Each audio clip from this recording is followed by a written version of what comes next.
Bonjour à tous, je vous propose aujourd'hui d'aborder les chaînes cinématiques avec pour exemple le kart que nous avons au lycée. Donc il s'agit d'un kart électrique qui est motorisé par un moteur électrique qui est là et la transmission se fait au roue arrière par un réducteur poulie courroie.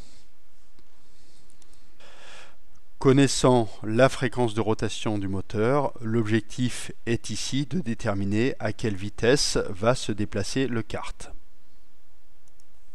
Commençons par rappeler les données dont nous disposons.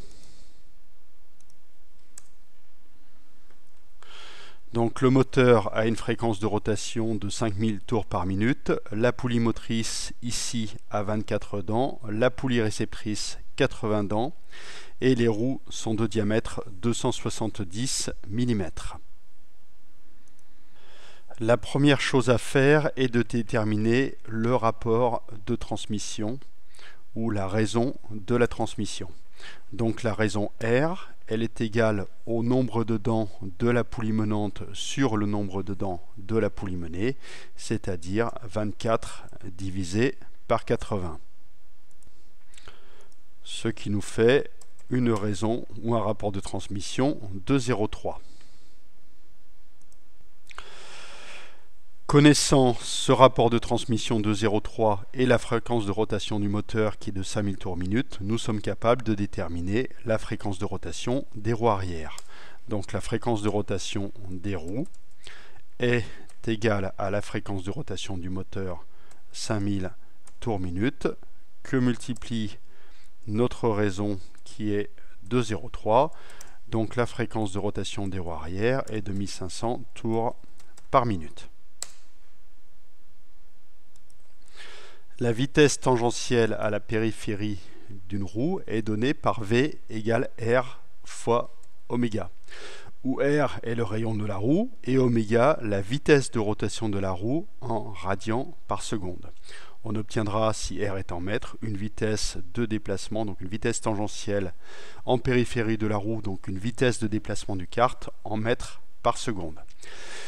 Le rayon de la roue, on le connaît, sachant qu'on connaît le diamètre de la roue qui est de 270 mm. Reste à trouver oméga, vitesse de rotation de la roue, en radians par seconde. La vitesse de rotation de la roue est donnée par oméga égale 2πn sur 60, où n est la fréquence de rotation.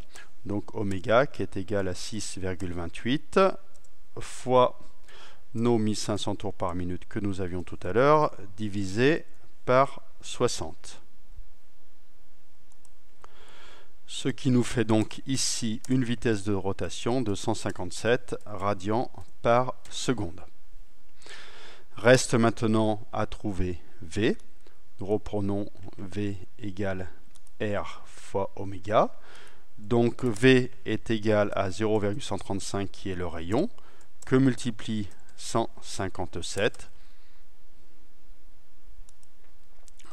ce qui nous fait une vitesse de 21,2 mètres par seconde.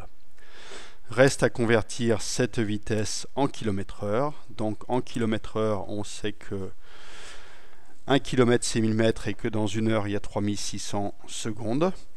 On trouve donc une vitesse de déplacement du kart qui est de 76 km par heure.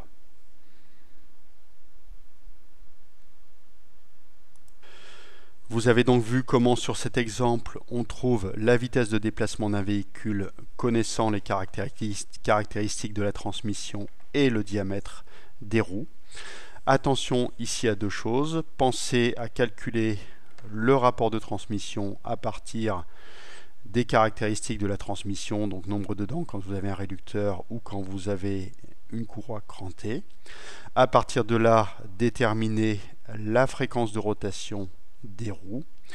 À partir de la fréquence de rotation des roues, calculer la vitesse de rotation des roues en radians par seconde pour pouvoir appliquer la formule V égale R fois oméga. À bientôt.